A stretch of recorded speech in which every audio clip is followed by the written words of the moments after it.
Good afternoon, ladies and gentlemen. Shalom, I'm David Mencer, Israeli government spokesman. A quick update from me and then to your questions, which you should put in the chat on this Thursday, the 1st of August, day 300 of the October 7th war. So, on this 300th day of this war, I want to reiterate Israel's war aims. Firstly, returning all of our hostages, 115 of them, 300 days in Hamas captivity. We are and we will do everything in our power to bring them all home. 10 months in Hamas's grasp. Eliminating Hamas's military and governing capabilities, ensuring that Gaza never again constitutes a threat to Israel, and restoring our residents securely to their homes in both the south and the north. Now, the Prime Minister's statement last night at 8 p.m, he made a statement about the current situation. The full statement is available on his website, but just a couple of points that I want to share with you now to highlight. The Prime Minister made clear that Israel is in a fight against Israel's axis of evil. This is an existential war, which means this is a war for our very existence against the stranglehold of terrorist armies and missiles that Iran would like to tighten around our neck. In this seven-fronted war, the three main arms of this axis of evil are Hamas, the Houthis, and Hezbollah, the three H's. Israel has struck crushing blows on each one. The Hamas Chief of Staff, Mohammed Deif, today was confirmed to have been eliminated. 2 weeks ago, Israel attacked the Houthis in one of the Air Force's most distant assaults. And on Tuesday evening, Israel eliminated Hezbollah's Chief of Staff, Fadi Shakar, also known as Mohsin. The Prime Minister heaped praise on the professionalism of the IDF, the ISA, the IDF intelligence, the Air Force, and of all security services for their precision operations on three different fronts. Hezbollah number 2, Fadi Shakar, was one of the most wanted terrorists in the world. Indeed, the US put a $5 million bounty on his head. He was involved in the murder of 241 American soldiers and 58 French soldiers in Beirut in 1983. He was the main liaison between Iran and Hezbollah, and he was responsible for the organization's missiles, including the missile that struck that Druze village on Saturday afternoon at 6:18 p.m., killing 12 Druze youths and children. I saw it for myself with my very own eyes. The Prime Minister said that we have settled accounts with Mohsin, as with all those who attack us. Whoever butchers our children, he said, whoever murders our citizen, whoever attacks our state will pay the price. Now, looking to the future, the Prime Minister said that these are challenging days before us. We have received threats from all sides. The Prime Minister made clear, and this is the main point I want to share with you today before we take your questions. Israel is prepared for any scenario. Israel will stand united and determined against any threat. Israel will exact a very high price for aggression against us from whatever quarter. Israel, though we have a 3,000-year historical and unbreakable attachment to this land, was established 76 years ago as a safe haven for Jews from the ravages of centuries of Jew hatred. And the Druze, Israeli Arabs, Christians and Muslim, and others who chose to live here peacefully here in Israel. But no one should be in any doubt. Our long arm will reach anyone who causes harm to our people. Now finally, an update from COGAT and their work coordinating aid into Gaza over the last 24 hours. 173 trucks carrying humanitarian goods went into Gaza, 153 via Kerem Shalom and 20 via the Erez crossing. 8 UNICEF trucks carried baby formula and food with extra nutrients. A truck convoy entered Gaza via Gate 96. Now, in terms of collections, 170 trucks were collected by the private sector from Kerem Shalom, and 29 trucks were collected by UN aid agencies. But still, more than 550 trucks are still awaiting to be collected from the Gazan side of Kerem Shalom by the hapless, hopeless, and thoroughly inefficient United Nations.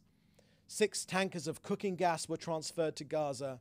Since the beginning of this war, 45,000 trucks have delivered 1,146,000 tons of humanitarian aid that have entered Gaza.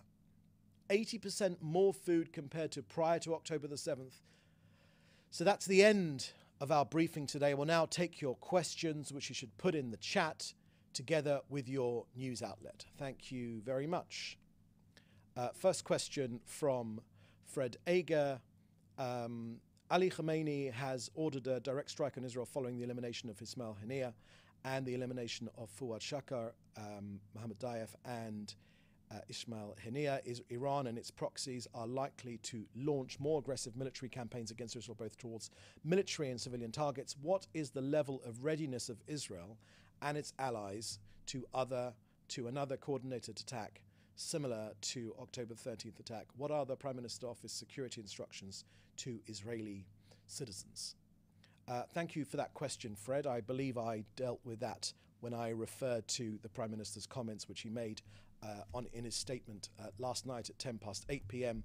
The statement, as I mentioned, is available on the Prime Minister's website, but just to reiterate the main points, which are that Israel is ready for all and every scenario. We are ready to defend ourselves, and our allies will join us in defending ourselves. We've made that very clear. In terms of changes on the home front for Israel citizens, there have not been any changes, but our citizens should keep up to date with the latest instructions from Home Front Command, as they should always. But as I mentioned, there have not been any changes to the current instructions to Israel's citizens. Next question here from Joel Pollack. Has the US congratulated or thanked Israel for eliminating Shakar? Thank you for that question. I haven't seen anything like that, but you should check any comments which were made yesterday by Secretary of State Blinken. I know that the Secretary of State referred to the elimination of Shakar, and I've heard him say that, but for further information you should check out what Secretary of State Blinken has said. I haven't got any other knowledge of that. Number 2, will Israel claim the $5 million bounty on Fadi Shakar? Thank you for that question, Joel. The same thought did cross my mind, but I think that our armed forces, our pilots, and the rest of Israel's security services and defense forces have nothing but professionalism in the way which they operate, dedication, and that is matched only by the people, the mums and dads, the families and the friends of everyone in our armed forces who send them lovingly into harm's way to defend this country. So that's all I can say about that. Thirdly, from Joel Pollack at Breitbart News, does Israel have a response to the cancellation of flights by US air carriers? Thank you for that question, Joel. I haven't got any information on that. Obviously, I've seen those reports, but I haven't got anything here from the Prime Minister's office regarding those flights. Every country, of course, will make appraisals on its own interests, from its own intelligence, in partnership with Israel, and that's up to other countries to make those appraisals. Next question here is from Hannah Julian of the Jewish Press. What preparations are being made for the population to contend with the possible fallout from a direct attack by Iran in coordination with its allies? Thank you for that question, Hannah. In my comments earlier, referring to the statement which the Prime Minister made from here last night at 8 p.m, which you can get on the Prime Minister's website, he made clear that there are no changes to the Home Front Command's instructions, but Israelis should keep abreast of the situation at all times in case there are any changes. But we are ready and we are able.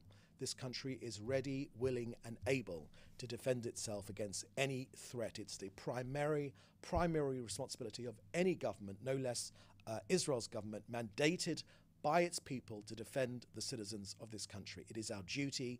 It's a duty we take extremely seriously. We will always put our hand out to peace first and foremost, but the defense of this country comes first.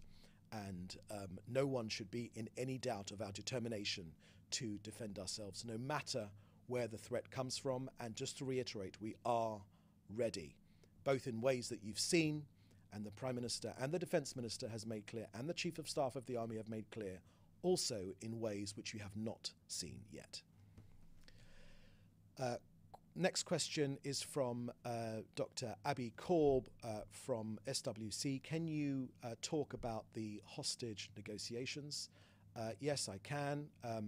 So on the negotiations for a hostage release deal, the latest information we have is that Hamas are continuing their refusal, as they have all the way through actually, to reach an agreement. It continues to change clauses in the agreement, and it continues to entrench itself in its unreasonable demands. As a reminder, the framework which was agreed upon by Israel and supported by President Biden aims to enable us to get our hostages home without obstructing the other goals of this war. Now, again and again, it's been the Hamas leadership which has been preventing an agreement. Israel has neither changed nor added any condition to the outline. On the contrary, as of now, it is Hamas which has demanded 29 changes, no less than 29 changes, and it has not responded to the original outline. Look, the latest actions against Hamas mean that we are pressuring them to into a hostage release pause. We know that's what is effective against Hamas. It is harsh military pressure against Hamas, not against Israel civilians, not against Gazan civilians, but against the Hamas leadership, which will push them to the table to make a potential hostage release pause. We want to get our people home.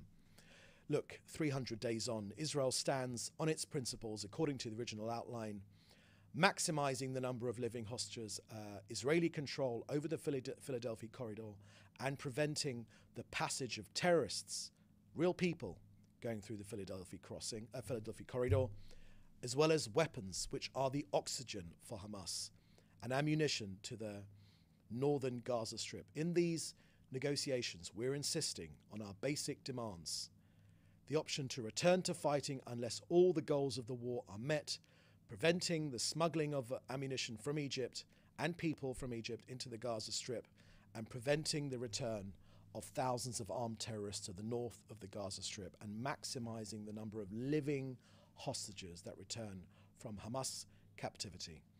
We insist that this war will not end until our goals are met. I've shared with you our goals already earlier in this briefing. Okay, just scroll down a bit. Is there anything else? No, I think, we've got another question here, just in the nick of time, from Jim Williams at Zenga International News. Not a question, but a clarification to Joel Pollock's question at Breitbart News. Jim advises to check the Defense Department website. General Austin praised and the IDF for their courage and precision in taking out a very bad man who killed American soldiers. Thank you for that clarification, Jim. You are absolutely right. I did hear, so forgive me for not making that clear earlier in the briefing. I did hear Secretary of Defense Austin make those comments. He also made the same comments that in the same way that the US joined Israel in defending itself from those April the 13th Iranian attacks, 350 ballistic missiles, suicide drones,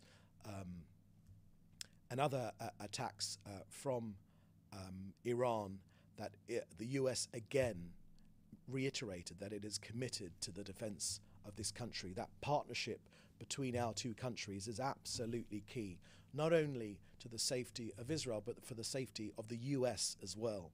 You know, we live in the neighborhood of Iran, and we are facing them first and foremost, but we're only a stopgap. We are only a trip along the way for the great Satan. All of you will have heard at the inauguration of the Iranian president, the crowds, the masses shouting death to America and death to Israel. We heard it loud and clear here in Israel, so no one should be in any doubt that our enemy is also the US enemy. So thank you for that clarification, Jim. Next question here is from Victoria Bisset from the Washington Post. Do you have an updated comment on where ceasefire talks go from here?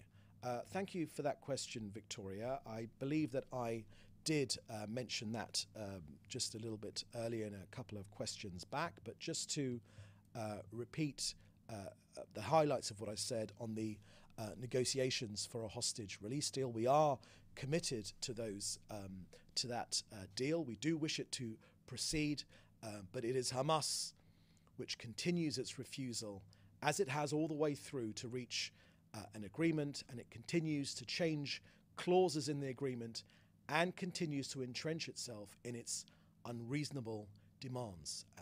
This framework was agreed upon by Israel. It's been supported by President Biden, and our aim is to get our hostages home without obstructing the other goals of the war. We've said this before, that it's harsh military pressure against Hamas, not against Gazan civilians, against Hamas, which is the only way which encourages it to make that deal. They're a genocidal, murderous organization, more bent on becoming a shaheed, a martyr, and their erroneous, distorted view of Islam, their revolutionary Islamism, which makes them, these terrorists, militant in their views. But again and again, it's the Hamas leadership which has been preventing an agreement. Now, Israel has neither changed nor added any conditions to this outline. On the contrary, as of now, it's Hamas which has demanded, as I mentioned before, 29 changes and has not responded to the original outline. We stand on our principles according to the original outline, maximizing the number of people we can bring home, living hostages, control over the Philadelphia crossing to cut off that vital oxygen which Hamas uses through means of bringing in other terrorists and ammunition, absolutely key to destroying Hamas, and of course stopping any smuggling of weapons into Gaza, as well as armed terrorists to the north of Gaza. Okay. That looks like, can you just scroll up? Any other questions I may have missed? No, I think that is the last question. Just scroll down in case there are any other questions. Right, okay, so that's the last question. My friends, we have these briefings Monday to Thursday, Monday, Tuesday, Wednesday, Thursday at 3:30 Israel time. Thank you for joining us. We look forward to seeing you again on Monday. We're all praying for a peaceful weekend as always, and thank you for joining us. Please do stay safe. Thank you very much. Bye-bye.